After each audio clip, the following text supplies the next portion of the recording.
Susan Day's path through Hollywood reads less like a tale of stardom and more like a study in self-possession. When she rose to fame at just 17 as Laurie Partridge, the machinery of celebrity was already moving fast around her. Teen idols were expected to smile, comply, and remain endlessly visible. Yet even then, Day carried herself with a restraint that felt unusual for someone so young.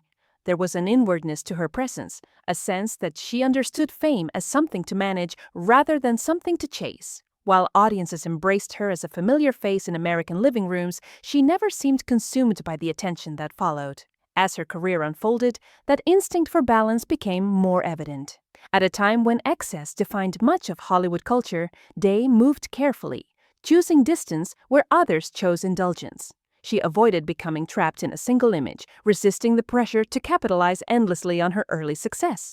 Instead, she treated acting as a craft rather than a brand. This approach allowed her to mature naturally, both as a performer and as a person, without the burnout that so often follows early fame. Her evolution became especially visible in the 1980s, when she stepped into more complex roles that reflected adult experience rather than youthful idealism. Her portrayal of Grace Van Owen on LA Law marked a turning point, not because it reinvented her image, but because it revealed her depth. Grace was intelligent, principled, and quietly formidable, and Day inhabited the role with a calm authority that felt earned rather than performed.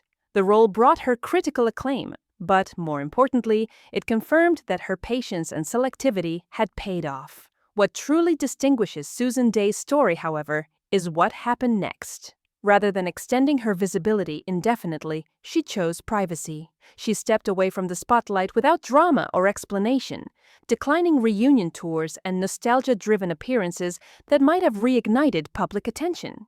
In an industry where relevance is often measured by constant exposure, this decision felt radical. Yet it was consistent with everything she had shown before, a preference for substance over spectacle, for inner alignment over public validation. This withdrawal was not an erasure of her legacy, but a refinement of it. By refusing to trade her sense of self for applause, Day reframed what longevity can look like. Her absence became part of her integrity. It suggested that fulfillment does not require perpetual performance, and that a meaningful life can exist beyond the reach of cameras and headlines.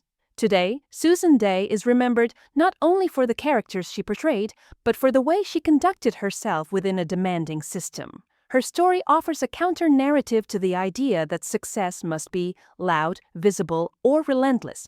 Instead, it proposes something quieter and more enduring.